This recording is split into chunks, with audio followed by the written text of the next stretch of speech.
எனக்கு வந்து ஃபஸ்ட்டு முடியும் போது ஒரு பேங்க் வேணும், ரெண்டாவது ஸ்டார்ட் பண்ணும்போது ஒரு பேங்க் வேணும் அப்படின்னு அவங்க ஒரு ரூல் சொன்னாங்க. ஆனால் அவங்க சொன்ன முன்ன பின்ன டூரேஷனில் இல்லை. ஸோ அவங்க கேட்கும்போது பரவாயில்ல ஸ்டார்ட் பண்ணுங்கன்னாங்க. ஸோ அதில் ஸ்டார்ட் பண்ணது தான் இது. நாங்கள் வெப் சீரிஸ் தான் சொல்லிட்டாங்க. ஆனால் எழுதும்போது வெப் சீரிஸ்னால் நம்ம கரெக்டாக அந்த டூரேஷனுக்கு நம்ம ஒரு பேங்க் வைக்கணும்னு வச்சு நம்ம எழுதுவோம். அப்படி எழுதுனோம்னா ஆக்சுவலாக ஒரு கதையை மட்டும் வச்சு எடுத்தால் கூட ஒரு படம் அழகாக ஃபுல் லென்த்துக்கு ஒன்று எடுக்கலாம் அப்படிங்கும்போது இப்போ அதெல்லாம் என்ன ஸ்டோர் பண்ணி வச்சிருக்கீங்களா? கண்டிப்பாக நாங்கள் விலங்குக்கு எடுத்ததே நிறையா இருந்துச்சு. விலங்குலேருந்து எடுத்தது தான் இந்த வாரண்ட் கேஸ். போலீஸ் சந்திச்ச நிறையா கேஸ் இருக்கும்ல ஒவ்வொருத்தவங்களை பற்றியும், அது இன்னும் நிறையா இருக்குது. இந்த லலிதா ஜுவல்லரி மேட்டர்லேருந்து நிறையா இருக்குது. சில சமயம் நாங்கள் ஆந்திரா பார்டர் வரையும் போயிட்டு ஆக்சுவலாக வந்து மாடியில் தான் அந்த அக்யூஸ்ட் வந்திருக்கோம். நீங்கள் பார்டர் தாண்டி போயிட்டீங்க, அதனால என்ன பண்ணணும்னா அந்த ஊர் இன்ஸ்பெக்டர்கிட்ட போய் இன்ஃபார்ம் பண்ணிருங்கன்னு சொன்னாங்க. அந்த ஊர் இன்ஸ்பெக்டர் இன்ஃபார்ம் பண்ணும்போது அவர் என்ன சொல்லியிருக்காருன்னா பிடிக்கக்கூடாது, கிளம்புங்கன்ட்டார்.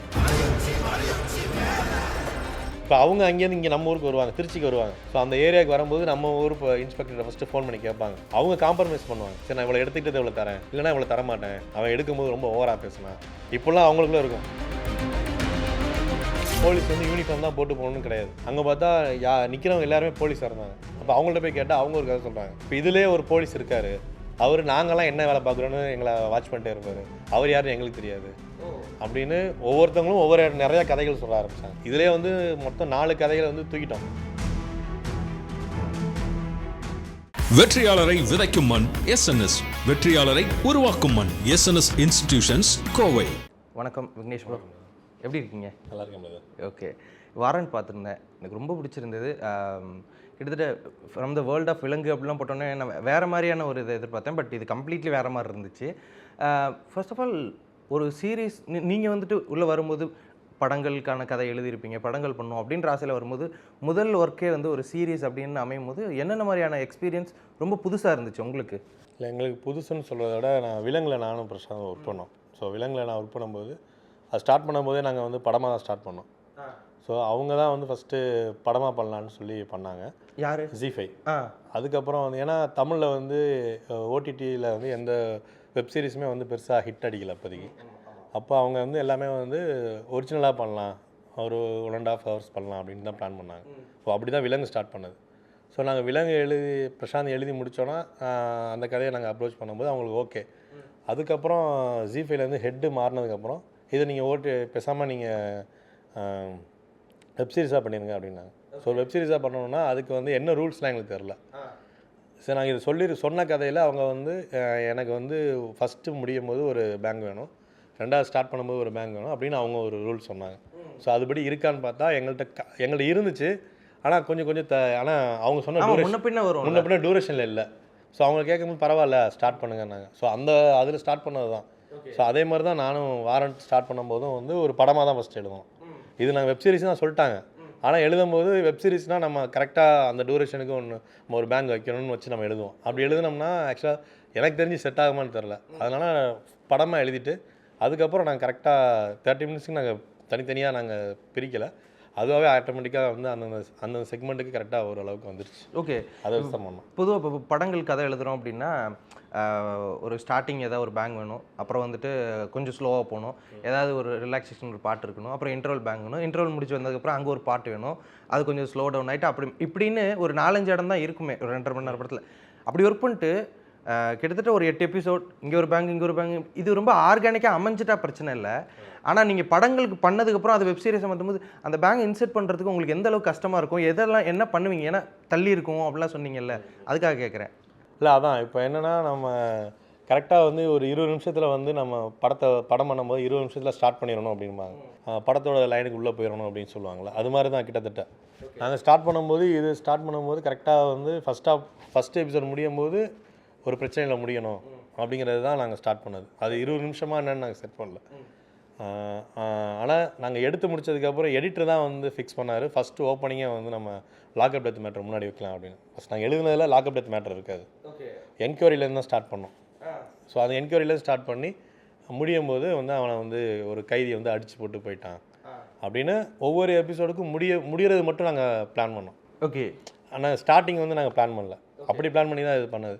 ஸோ எடிட்டர் வந்து கொஞ்சம் பார்த்துட்டு கொஞ்சம் அந்த சேஞ்ச் ஷாக் ஆகி நடந்து வர்றது மாதிரி வச்சுட்டு அங்கேருந்தே ஸ்டார்ட் பண்ணிட்டாரு. அவர் தான் கொஞ்சம் கொஞ்சமாக இதெல்லாம் கொஞ்சம் பண்ணலான்னு சொல்லி அவர் கொஞ்சம் ஐடியா கொடுத்தாரு. Okay. அது கொஞ்சம் ஃபஸ்ட் எபிசோடில் கொஞ்சம் ஒர்க் அவுட் ஆச்சு. தேர்ட் எபிசோட்லேருந்து தான் எங்களுக்கு வந்து கரெக்டாக ஃபிக்ஸ் ஆச்சு. ஃபஸ்ட்டு செகண்ட் மட்டும் வந்து ஃபஸ்ட்டு ஓப்பனிங் மட்டும் எங்கள்கிட்ட இல்லாமல் இருந்தது. ஸோ அது எடுத்து முடிச்சதுக்கப்புறம் தான் வந்து ஆட்டோமேட்டிக்காக வந்தது. ஓகே.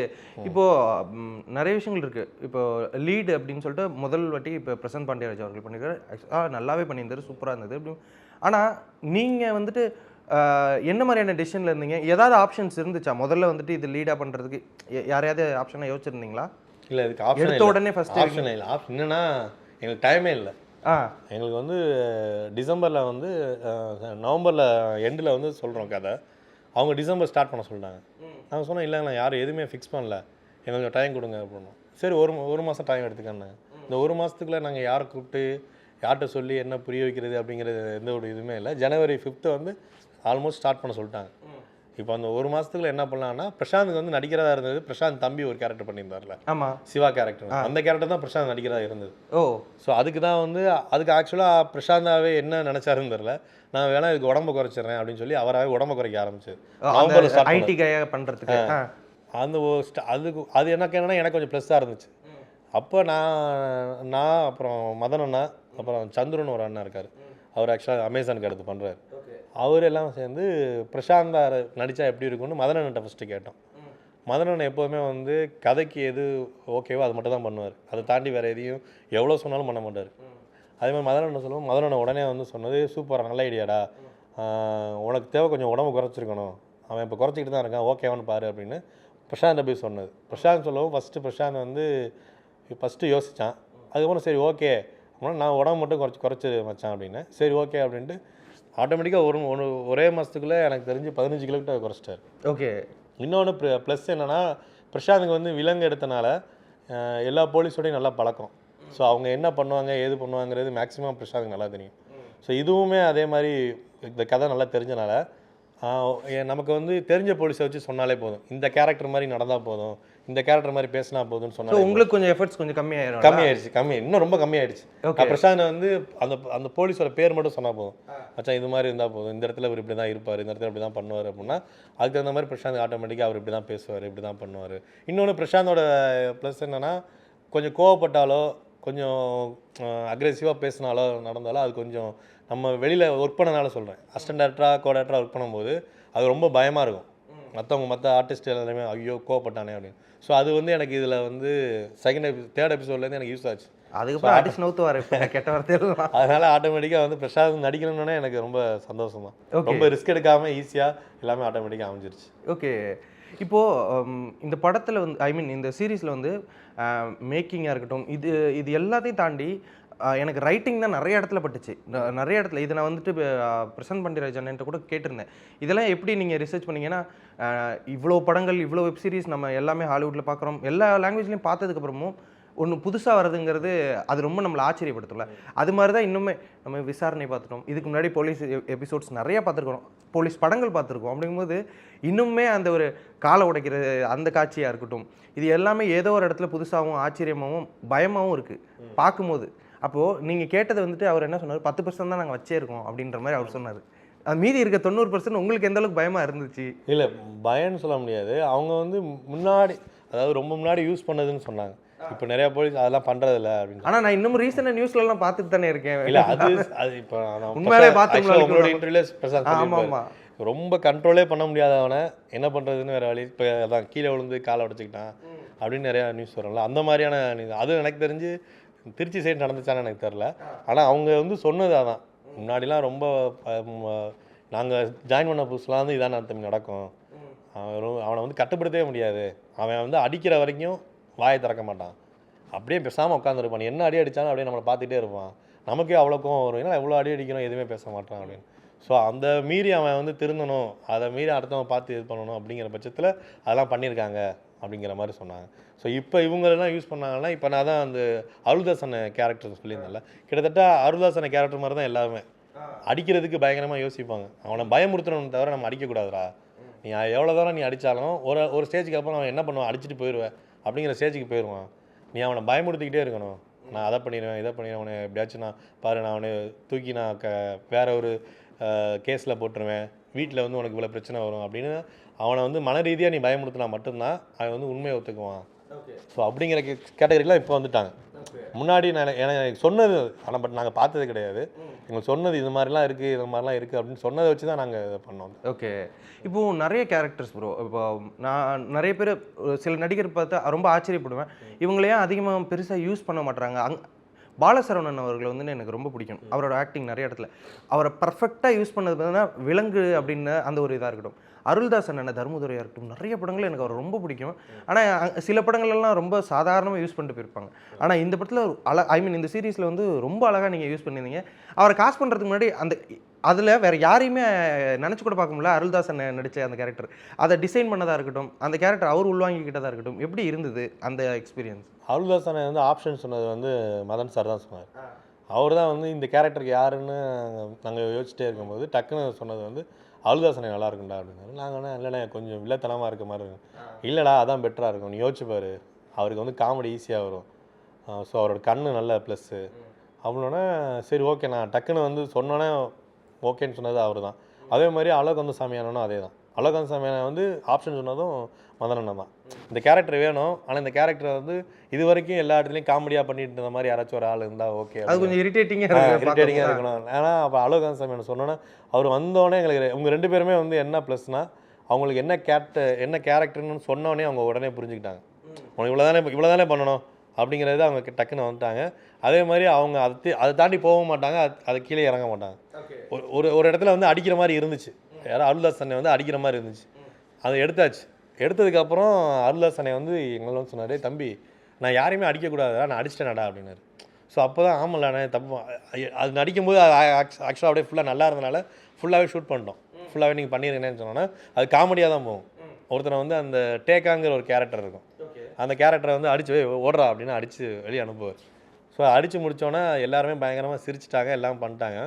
ஒரு 1/2 hour கழிச்சு அவரே வந்து தம்பி இந்த தப்பாக இருக்கேடா அப்படின்னாரு. என்னண்ணே சொல்கிறீங்க? ஆமாம்ல நான் யாரையுமே அடிக்கக்கூடாதா? ஆமாண்ணேன்ட்டு அப்போ அதோட கட் பண்ணுறோம். ஸோ அவர் வந்து கேரக்டரை விட்டு வெளியே போகல. ஸோ அவரே வந்து நான் யாரையும் அடிக்கக்கூடாதுங்கிறத பயங்கரம் ஃபிக்ஸ் பண்ணியிருந்தார். ஓகே. இன்னொன்று நிறைய இடத்துல வந்து எனக்கு ஆச்சரியமாக இருந்தது, இப்போ அந்த கால உடைக்கிற சீன் இருந்தாலும் அதை நீங்கள் காட்டுறீங்கல்ல, அந்த ஒரு விஷயமா இருக்கட்டும். இன்னொன்று என்னென்னா ரொம்ப பில்டப்லாம் கொடுத்து கொடைக்கானல் சரவணன் போயிட்டு அரெஸ்ட்லாம் பண்ணிட்டு வருவாங்க. ஓகே, இது வந்து ஒரு மிஸ்ட்ரி த்ரில்லராக போகுது அப்படின்னு நினைக்கும்போது அடுத்த இதுலேயே ஒரு ரியாலிட்டியான ஒரு போலீஸ் ஸ்டேஷன் அப்படின்ற மாதிரி ரியாலிட்டியாக என்ன நடக்கும், அவன் தான் எதுவுமே சொல்லாடா டீ வாங்க சொல்லி அனுப்பிச்சி விட்ருக்கேன் அப்படின்ட்டு அவன் போய் டீ வாங்கிட்டு வருவான், மறுபடியும் அந்த ஸ்டேஷனில் சுற்றிட்டு இருப்பான். அதை காட்டுறீங்கல்ல, இதுக்கு எதாவது ரெஃபரன்ஸ் இருக்கா? இந்த மாதிரி யாராவது எதாவது சொன்னாங்களா? யாருக்கு ஏதாவது ஒரு கேஸ் அந்த மாதிரி? ரெஃபரன்ஸ் இல்லை, எங்களுக்கு கிச்சான் தான் நாங்கள் பார்த்த ஸ்டேஷனில் கிச்சான் தான் ஃபுல்லாக ரெஃபரன்ஸ். ஸோ என்னன்னா கிச்சான் வந்து ஒரிஜினல் கேரக்டராக வந்து மாட்டாத வரைக்குமே வந்து அவன் இப்படி தான் இருந்தான். அதே மாதிரி எல்லா அக்யூஸ்டுமே வந்து மாட்டினோன்னே ஸ்டேஷனில் வந்து அவங்க கேஷுவலாக எல்லாரையும் பேச ஆரம்பிச்சிடுவாங்க. ஏன்னா எல்லாருமே தெரிஞ்சிருக்கும். ஆனால் என்ன பண்ணுவோம், அவன் வந்து ஓடுவானா ஓட மாட்டானாலும் இவங்களுக்கு மட்டும் தான் தெரியும். இவனை வந்து டீ அனுப்புகிறான், அதிலே நிறைய பேர் கேட்டிருப்பாங்க இவன் அந்த இடத்துல ஓடி இருக்கலாமே அப்படின்னு. அவனுக்கு வந்து ஓடுறதுக்கு ஒரு இடம் வேணும், அதுக்கு ஒரு ஒரு என்ன சொல்கிறது, ஒரு புது போலீஸ் இல்லை அவனுக்கு எதுவுமே தெரியாத ஒரு போலீஸ் இருந்தால் போதும், அவ்வளோதான். அவன் இடம் யோசிச்சது வந்து இந்த போலீஸ்கிட்ட நம்ம இங்கே தப்பிக்கக்கூடாது, ஸ்டேஷனில் தப்பிச்சா கண்டிப்பாக எல்லாருமே பிடிச்சிருவாங்க, இல்லை அது ஒரு பெரிய நியூஸ் ஆயிரும். ஏன்னா ஒட்டுமொத்த ஸ்டேஷனுமே அவனை விரட்டி எப்படியாச்சும் முடிச்சிருவாங்க, யாராச்சும் ஒரு ரன்னராச்சும் இருப்பார்ல. ஆனால் இந்த மாதிரி ஒரு இடத்துல போயிட்டு தப்பிக்கணும்னு முடிவு பண்ணுற இடம் இருக்குல்ல, அது வந்து அதான் அவனோட பிரில்லியன்ஸ். அவன் இங்கே வந்து நடிக்கலாம், என்ன வேணால் பண்ணலாம். ஒரு அக்யூஸ்ட்டை வந்து டோட்டலாகவே ஃபஸ்ட் எபிசோடில் ஒரு அக்யூஸ்ட்டை வந்து ஒருத்தவனை எப்படி வேணால் நடித்து ஏமாற்றுவான் அப்படிங்கிறது தான் வந்து அந்த எபிசோடில் வந்து பிரசாந்துக்கு வந்து சொல்கிற இடமா இருக்கும். அதுதான் வந்து செகண்ட் லாஸ்ட்டில் வந்து சிவாங்கிற கேரக்டரை இழுத்துட்டு வரும்போது அவன் கெஞ்சுவான், சார் இது மாதிரி ப்ளீஸ் சார் எனக்கு நான் தெரியும் நான் பண்ணல தப்பு, இன்னும் வேற ஒருத்தவங்க பண்ணும்போது நான் பக்கத்தில் இருந்துட்டேன், அதனால தான் என்னை இது பண்ணிட்டாங்கன்னு சொல்லும்போது எல்லா அக்யூஸ்டும் இப்படி தானே நடிக்கிறீங்க அப்படின்னு சொல்லியிருப்பான். ஃபஸ்ட்டில் என்ன ஒரு அக்யூஸ்ட் வந்து நடித்து தப்பிச்சானோ அதே தான் இவனும் நினச்சிக்கிட்டு அவனை இழுத்துட்டு வர்றது. ஸோ இதுதான் நாங்கள் அந்த இதாக வச்சுருப்போம். பட் அது என்னன்னா நிறையா பேர் வந்து சிவா கேரக்டர் வந்து அவன் வந்து தப்பு தானே பண்ணான் அப்படிங்கிற மாதிரி சொன்னாங்க. ஆனால் அதில் தப்பு பண்ணியிருக்க மாட்டான், தப்பு பண்ணவங்க பக்கத்தில் நிற்பான்னு தான் சொல்லியிருப்பாங்க. அதுதான் ஃபஸ்ட் எபிசோடில் கொடைக்கானல் சரவணங்கிற கேரக்டர் வந்து டோட்டலாக வந்து தான் எஸ்கேப் ஆகிறதுக்கு எப்படிலாம் நடிக்க முடியுமோ அப்படிலாம் நடிச்சிருப்பான். அதுதான் பண்ணியிருப்பான். ஓகே. இன்னொரு விஷயம், இது ரொம்ப நார்மலாக, இதை நான் வந்து பிரசாந்த் அண்ணன்ட்ட கூட கேட்டிருந்தேன். ஏன்னா அது நிறைய சோஷியல் மீடியாவில் வந்துச்சுன்னு அவர் கேட்கும்போது ஒரு வார்த்தை சொன்னேன், இது நீங்கள் டேரக்டர்கிட்ட தான் கேட்கணும், எனக்கு தெரியாது அப்படின்ட்டு அவர் தப்பிச்சிட்டாரு. நீங்கள் பதில் சொல்லுங்கள். அது காரில் போயிட்டு இருக்கும்போது யார் நமக்கு தெரிஞ்ச அக்யூஸ்ட் யார் இருக்கா அப்படின்னு புதுச்சேரியில் ஒயின் ஷாப் வச்சுருக்கா ஆனந்த் அப்படின்னு சொல்லிட்டு அது ஒன்று. அப்புறம் அந்த டிரைவர் மேட்ரு இது எல்லாமே வந்துட்டு அந்த விஜய் சாரை வந்துட்டு ரிலேட் பண்ணுற மாதிரியே இருக்கே அப்படின்னு சொல்லிட்டு நிறைய பேர் சோஷியல் மீடியாவில் வந்து போட்டாங்க. விஜய் சாரா? ஆமாம்மா. நீங்கள் வந்து புஷியானந்த் அவரை தான் ரெஃபரன்ஸாக பண்ணுறீங்க அப்படின்னு சொல்லிட்டு, ஏன்னா அவரோட பேக்ரவுண்ட் அது எல்லாமே கிட்டத்தட்ட க்ளோஸ் டு ரியாலிட்டி இருக்குன்னு சொல்லிட்டு போட்டாங்க. அந்த மாதிரிலாம் நாங்கள் பேர் நீ சொன்னதுக்கப்புறம் நானே யோசிக்கிறேன். ஓகே ஒரு பேர் ஆக்சுவலாக என்னன்னா சோஷியல் மீடியாவில் அந்த வீடியோவாவது பார்த்தீங்களா? அதை மட்டும் கட் பண்ணி போட்டு இது வந்து இவங்க ஹிடன் டீட்டெயில்னு சொல்லிட்டு போட்டாங்க. ஐயோ அப்படிலாம் இல்லை. நாங்கள் வந்து எல்லா பேருமே இந்த கொடைக்கானல் சரவணன் பிரசாந்தோட பேர் சிவா பேராக நாங்கள் ஃபிக்ஸ் பண்ணிட்டோம். இப்போ இடையில ஏதாச்சும் ஒரு பேர் டக்குன்னு வருதுன்னா எங்கள்கிட்ட அது ஒர்க் பண்ணுற அசிஸ்டண்ட்டோ இல்லை எங்கள் யூனியனில் யாராச்சும் ஒர்க் பண்ணுவாங்க லைட் மேன் அவங்க பேர் இருப்பாங்களே அவங்கள ஒரு பேர் தான் டக்குன்னு பார்க்கும்போது ஆனந்தன பேர் சொல்கிறா அப்படின்னு சொல்கிறதா சொன்னதை தவிர நாங்கள் இதை தான் மென்ஷன் பண்ணி நாங்கள் சொல்லவே கிடையாது. ஓகே. இன்னொன்று நீங்கள் இப்போ சொன்னதுக்கப்புறம் தான் வந்து ஓ ஆமாம்ல அப்படின்னு தோணுது, ஓ பேர் இருக்குல்ல அப்படின்னு. ஓகே.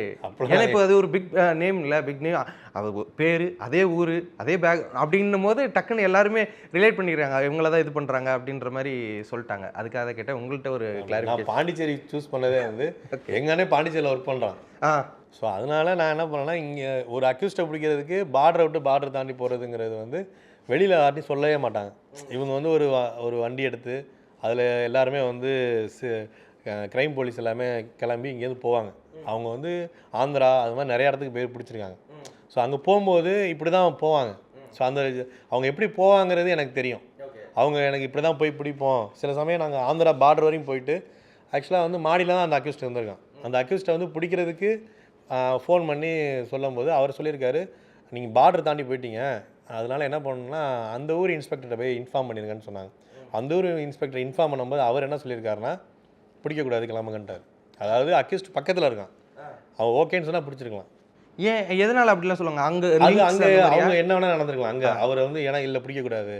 இப்போ அவங்க அங்கேருந்து இங்கே நம்ம ஊருக்கு வருவாங்க, திருச்சிக்கு வருவாங்க. இப்போ திருச்சியில் சில ஏரியாக்கள் இருக்குது, அந்த ஏரியாக்குள்ளே தான் வந்து சில சம்பவங்கள் நடக்குன்னு ஒரு ஏரியா இருக்குது. ஸோ அந்த ஏரியாவுக்கு வரும்போது நம்ம ஊர் இப்போ இன்ஸ்பெக்டரை ஃபஸ்ட்டு ஃபோன் பண்ணி கேட்பாங்க, உங்கள் ஏரியாவில் இப்படி இருக்காங்கன்னு. உடனே அந்த ஏரியாவில் இருக்கவங்கள போய் இவங்க போய் கேட்பாங்க, இது மாதிரி வந்து இந்த ஊரில் போயிட்டு இது மாதிரி ஒரு தெஃப்ட் நடந்துருச்சு, நீங்கள் வந்து கொடுத்துருங்க அப்படின்னு. அவங்க காம்ப்ரமைஸ் பண்ணுவாங்க. சரி நான் இவ்வளோ எடுத்துக்கிட்டது இவ்வளோ தரேன், இல்லைனா இவ்வளோ தரமாட்டேன், அவன் எடுக்கும்போது ரொம்ப ஓவராக பேசுனான், இப்போல்லாம் அவங்களுக்குள்ளே இருக்கும். உடனே அவங்களுக்கு சரிப்பா பரவாயில்லப்பா ஏதாச்சும் பண்ணி கொடுப்பாங்கன்னா எல்லாத்தையும் விற்றுட்டேன், காசு தான் இருக்குது, காசு தரட்டா அப்படின்னு கேட்பாங்க. ஸோ அப்படி பேசி அப்படி கொடுக்குற இடம் இருக்குது. ஸோ இதுதான் எல்லாம் பார்டர், அதாவது ஸ்டேட் டு ஸ்டேட் போகும்போது நடக்கிற விஷயங்கள். அப்படி இப்படி போகும்போது அங்கே ஆந்திராவில் போய் அவர் பிடிக்க போகும்போது முடியவே முடியாண்டாரான். முடியாது நீங்கள் கிளம்புகணுன்னா அக்யூஸ்ட்டை பார்த்துட்டு பிடிக்காமல் வந்த சம்பவம்லாம் இருக்குது. ஸோ அதை தான் நான் ஆந்திரான்னு வைக்காமல் சரி நமக்கு தெரிஞ்சது பாண்டிச்சேரியில் ஒரு குமரன் தெரு லாஸ்பேட்டை அப்படின்னு எங்கள் அண்ணன் இருந்த ஏரியா வச்சு நான் சும்மா ஒரு கிரியேட் பண்ணி எழுதுனது தான் தவிர மற்றபடி வந்து பாண்டிச்சேரி ஆனந்தெலாம் நான் எழுதவே. இப்போது நிறைய இது வந்து எனக்கு ரொம்ப க்ளோஸ் டு ரியலிசமாக இருக்கும்போது என்ன விஷயம்னா, இப்போ நிறைய நீங்களும் நிறைய சீரீஸ் பார்ப்பீங்கன்னா, சீரீஸாக இருக்கட்டும் படமாக இருக்கட்டும், ஒரு கதையை எடுத்துகிட்டு அந்த ஒரு கதையை நோக்கி தான் போகும். ஈவன் மிஸ்ட்ரி த்ரில்லர் எதுவாக இருந்தாலும் அந்த ஒரு இதை நோக்கி போகும்போது தான் ஆடியன்ஸ் ஃபுல்லாக கான்சன்ட்ரேட்டடாக இருப்பாங்க. ஆனால் ரியாலிட்டியில் இப்போ அந்த போலீஸ் ஸ்டேஷனில் அந்த ஒரு கேஸாக இருக்க போகுது, 10 கேஸ் 12 கேஸ் இருக்க போகுது இல்லை அப்படின்னு தானே சொல்லுவாங்க.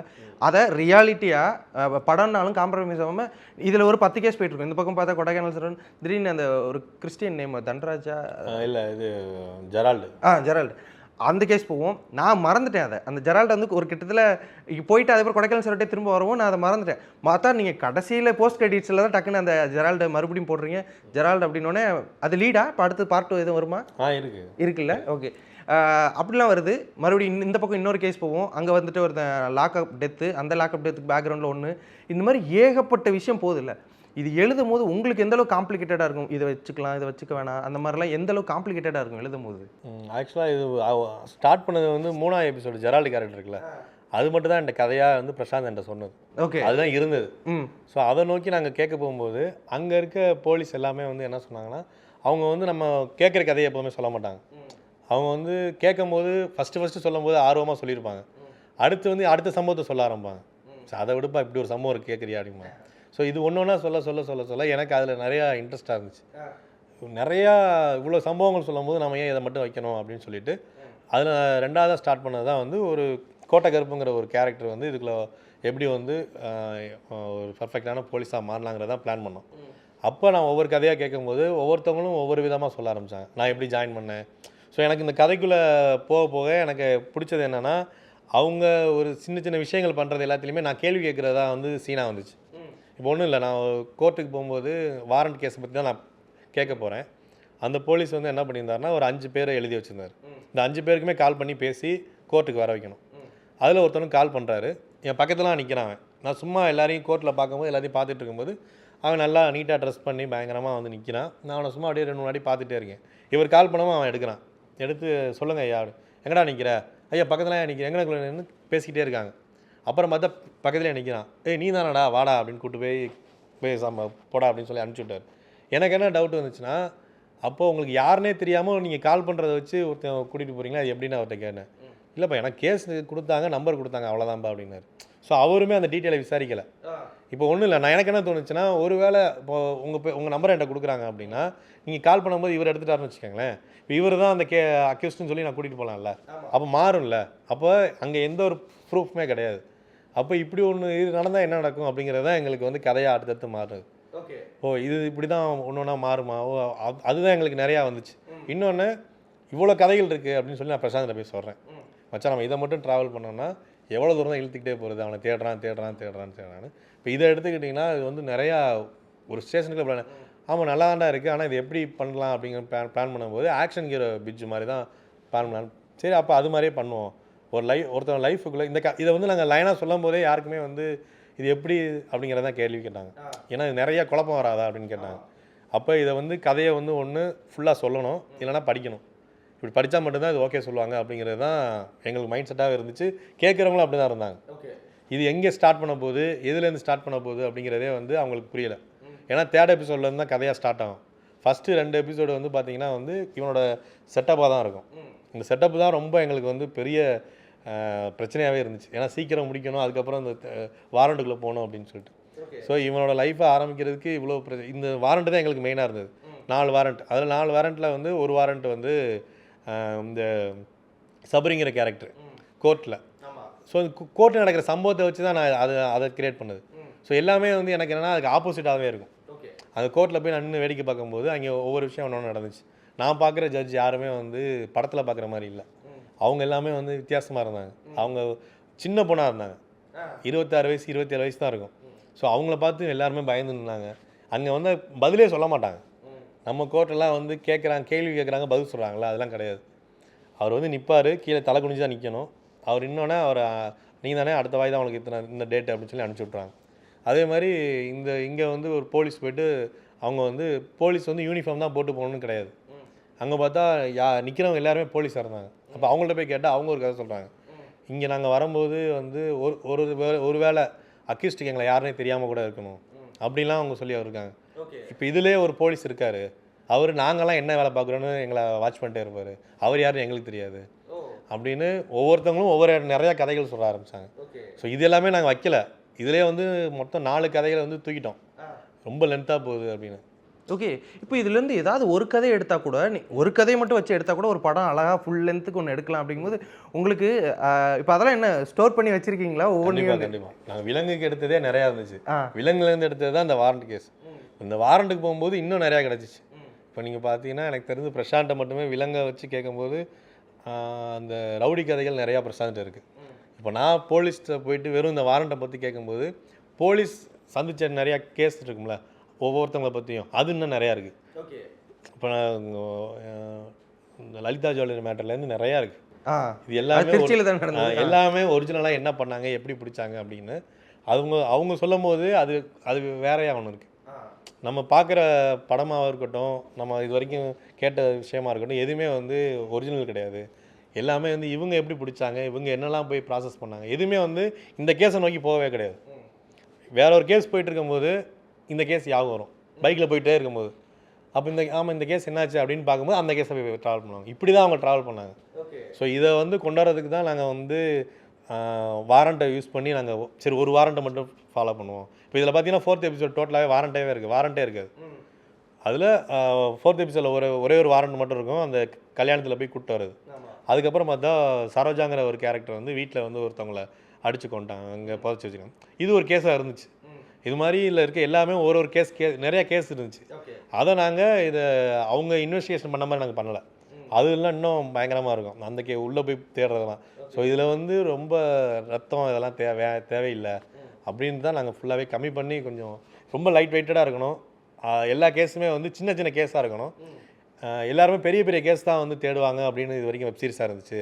இதில் மட்டும் நம்ம எல்லாமே சின்ன சின்ன கேஸ், அதாவது டிவிஎஸ் பெட்டி திருடினவன், அதான் வீட்டில் ஏதோ உடச்சி திருடினவன், இந்த மாதிரி திருடினவனா எப்படி இதுக்கு எவ்வளோ கஷ்டப்படுறாங்க அப்படின்னு ரியாலிட்டியாக பண்ணலான்னு பிளான் பண்ணது தான் வந்து வாரண்ட். ஓகே. இப்போது எழுதுறத விட கன்வின்சிங் த ஆடியன்ஸ் அப்படின்னு ஒன்று இருக்குல்ல. எதை சொல்கிறேன்னா, இப்போ சில படங்கள் நீங்கள் பார்க்குறீங்க, அது த்ரில்லர் பார்க்குறோம் அப்படின்னா நல்லா த்ரில்லாக போயிட்டு அந்த ஒரு கொலைகேஸை வந்துட்டு அந்த சைக்கோ கொலைகாரனை வந்து தேடி போயிட்டே இருப்பாங்க. டக்குன்னு பார்த்தீங்கன்னா இங்கே வந்து ஹீரோயினோட அவருக்கு ஒரு லவ் ட்ராக் இருக்கும். இந்த பக்கம் பார்த்தீங்கன்னா வேறு ஏதாவது ஒரு சீரியஸ் ட்ராக் ஒன்று போயிட்டுருக்கும் அந்த டிபார்ட்மெண்ட்டுக்குள்ளே இருக்க விஷயங்கள் அப்படின்னு சொல்லி போகும்போது ஆடியன்ஸுக்கு எப்படி இருக்குன்னா, என்ன ஆச்சு, அந்த கொலைகாரன் என்ன பண்ண போகிறான், அது தேடலை என்ன அப்படின்ற மாதிரி நமக்கு ஒன்று தோணும்ல. இப்போ அதே மாதிரி தான் இங்கே அப்படியே வேறு நமக்கு இங்கே ஒரு கேஸ் போயிட்டுருக்கு, பின்னாடி இன்னொரு கேஸ், இங்கே ஒரு கேஸு அப்படிங்கும்போது நீங்கள் அப்படி தான் போயிட்டுருக்கீங்க. அப்படிங்கும்போது ஆடியன்ஸுக்கு இதில் ஏதாவது ஒரு இதில் அதிக ஆர்வம் வந்துருச்சுன்னா இது ஒரு மாதிரி போர் அடிச்சிடாதா? ஸோ இப்போ 4த்தையுமே கன்வின்சிங்காக நான் எழுதணும், 4த்தையுமே நான் ஆடியன்ஸ்க்கு இன்ட்ரெஸ்ட்டாக காட்டணும் அப்படிங்கிறதுல உங்களுக்கு அது எந்த அளவுக்கு டாஸ்க்காக இருந்துச்சு உங்களுக்கு? இப்போ அந்த ஜெரால்டு இது ரொம்ப இன்ட்ரெஸ்ட்டாக போச்சு, வீடு வரைக்கும் போயிட்டான், டீ கடையில் நின்று ஓடிட்டான், அதுக்கப்புறம் அது அங்கேயே கட் ஆகுது. ஆனால் எனக்கு அது தோணலை என்னாச்சுன்னு. ஏன்னா அடுத்தது டக்குன்னு வேறு ஒன்று இன்ட்ரெஸ்டிங்காக ஒன்று காட்டிட்டீங்க. பட் எனக்கு காட்டாமல் போயிருந்தால் நான் யோசிச்சிருப்பேன், என்ன நான் ஜெரால்டு அப்படின்னு ஒன்று போயிருக்கும்ல. பட் அதை எப்படி பண்ணீங்க நீங்கள் கன்வின்சிங்காக? ஆக்சுவலாக ஜெரால்டு கேஸ் வந்து எண்டு வரைக்கும் பண்ண தான் பிளான் பண்ணது. நாங்கள் போய் ஜி5ல சொல்லும் போதுமே வந்து ஜெரால்டு கேஸ் மட்டும் வேணாம், அதாவது ஆரம்பித்த கதையே ஜெரால்டுலாம், ஆனால் அந்த கேஸ் மட்டும் வேணாம், மற்றதெல்லாம் எடுங்கன்ட்டாங்க. ஏன்? அவங்களுக்கு வந்து இது ரொம்ப நேரம் அவனை தேடிக்கிட்டே இருக்கும். இப்போ அவனை தேடினதே நாங்கள் இன்னும் கொஞ்சம் கம்மி பண்ணிட்டோம். ஸோ அதில் வந்து நிறையா விஷயங்கள் எல்லாமே வந்து சின்ன சின்ன மேட்டராக தான் இருந்துச்சு.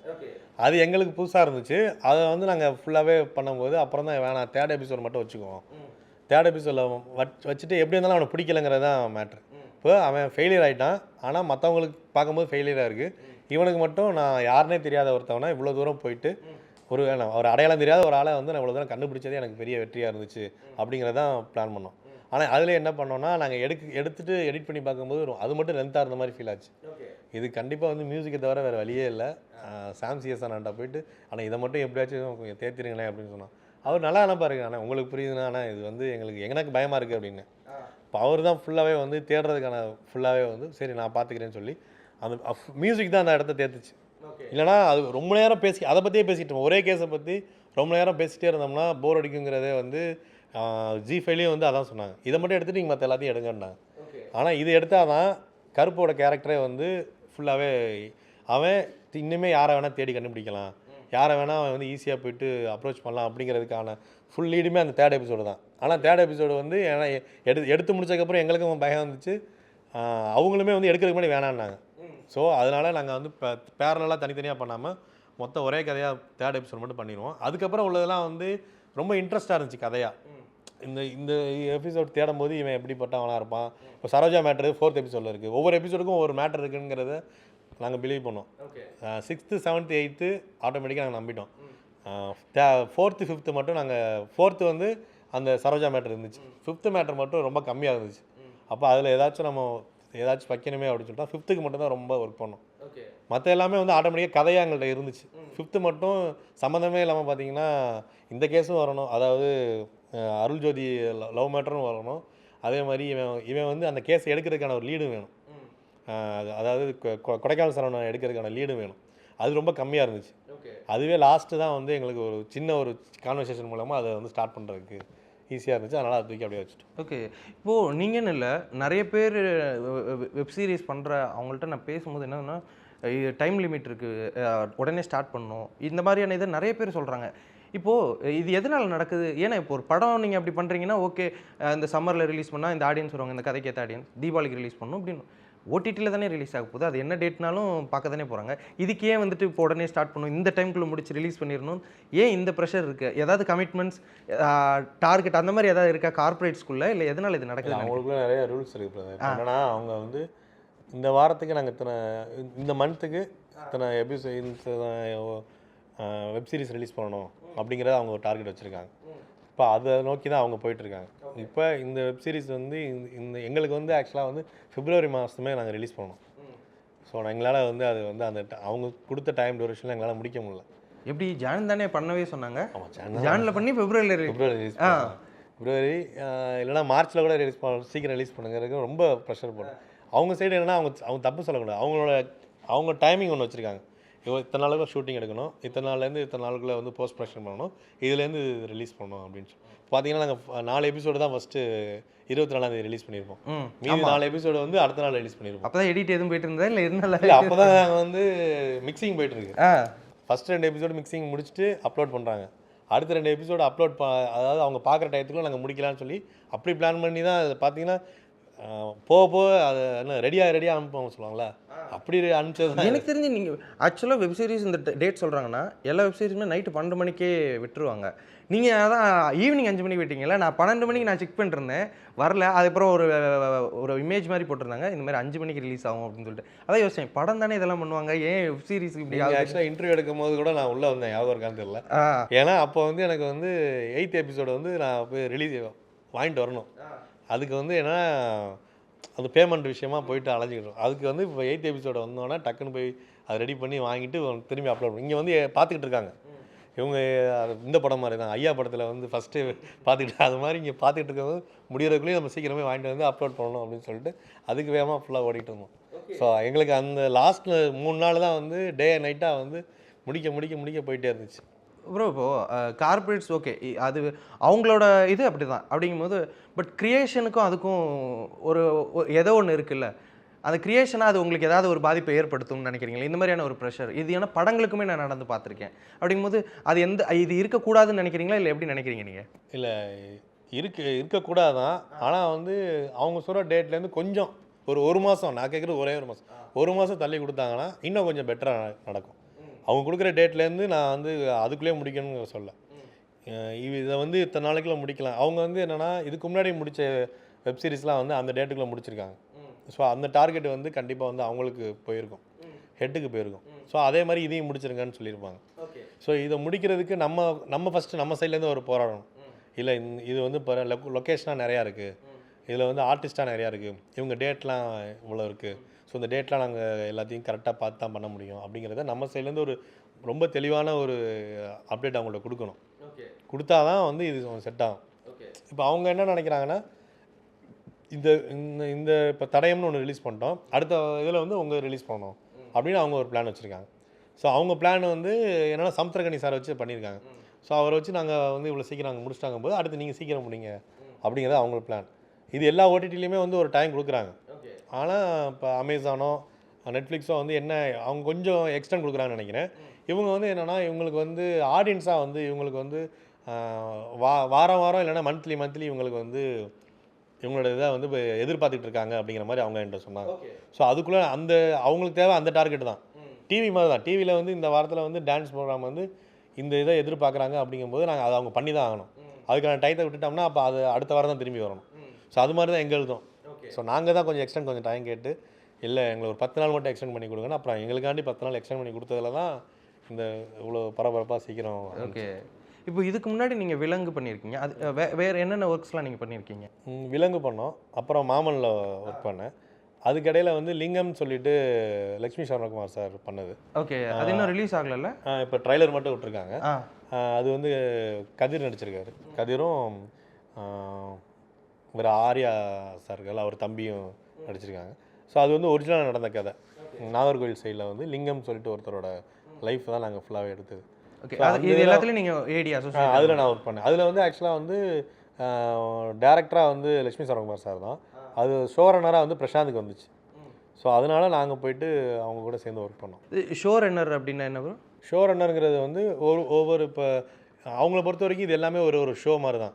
டான்ஸ் ப்ரோக்ராம் ஒரு ஷோ, அதை கண்டக்ட் பண்ணுற ஒருத்தர் இப்போ டேரக்டர் மாதிரி அவர் வந்து ஈபி மாதிரி ஃபுல்லாகவே எல்லாத்தையும் ரெடி பண்ணி கொடுக்கும். அதே மாதிரி பிரசாந்துக்கு வந்து அதில் வந்து ஷோ ரன்னர். இப்போ புஷ்கர் காயத்ரி மேம் அவங்களாம் இருக்காங்கல்ல, அவங்க வந்து பார்த்திங்கன்னா இப்போ வந்து எக்ஸாமில் தான் வந்து அவங்க தான் ஷோ ரன்னர். ஸோ டேரக்டர் வந்து வேற ஒருத்தவங்க இருப்பாங்க. அவங்க வந்து ஒரு டீமை செட் பண்ணி அந்த டீமில் டேரக்டர் ஒரு ஆர்கனைசர் மாதிரி கிட்டத்தட்ட கொடுக்குறது எல்லாமே அவங்க தான் பார்க்கணும். ஓகே, இப்போ இது வந்து ஒழுங்காக எடுக்க முடியல அப்படின்னு சுச்சுவேஷன் வந்தால் கூட அதையும் இவங்க தான் வந்து ஹேண்டில் பண்ணணும். இதை எடிட் இப்போ ஒரு வேளை உடம்பு சரியாமல் கூட போயிடலாம் எனக்கு, அப்போ அந்த சமயத்தில் கூட வேறு எதுவுமே பண்ண முடியாமல் இவங்களாவே ஃபுல்லாகவே இறங்கி எல்லாத்தையும் இந்த ஷோவை முடிச்சு கொடுக்கணும். இதை வந்து பொறுப்பாக அவங்கள்ட்ட கொடுத்துருவாங்க. இது வந்து ப்ரொடியூசர் எல்லாமே தாண்டி ஷோ ரன்னராக இது எல்லாத்தையுமே வந்து ஆர்கனைஸ் பண்ணி கரெக்டாக முடிச்சு கொடுக்கணும். ஓகே.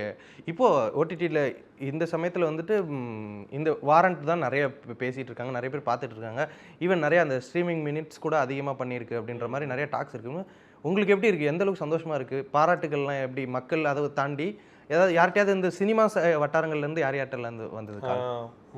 கொம்பன் முத்தையா கால் பண்ணி பேசினார். அப்புறம் எங்கள் டைரக்டர் பாண்டியர் சார் பேசினாங்க. அதுக்கப்புறம் பார்த்திங்கன்னா நிறைய பேர் ஃபேஸ்புக் ஆக்சுவலாக வந்து எங்களோட கணிப்பு என்னென்னா ஃபேஸ்புக்கில் இப்போ வந்து இன்ஸ்டாகிராம் தான் வந்து எல்லாருக்கும் ஃபேமஸ் ஆகிடுச்சு. ஃபேஸ்புக் வந்து கொஞ்சம் ஓல்டாக மாறிடுச்சு. ஆனால் ஃபேஸ்புக் இன்னும் யூஸ் பண்ணிகிட்டு இருக்கிறது வந்து கிராமத்து சைட்லேருந்து நிறையா யூஸ் பண்ணிகிட்டு இருக்காங்க. ஸோ அவங்களுக்கு ரீச் ஆனால் போதுங்கிற மைண்ட் செட் தான் எங்களுக்கு இருந்துச்சு.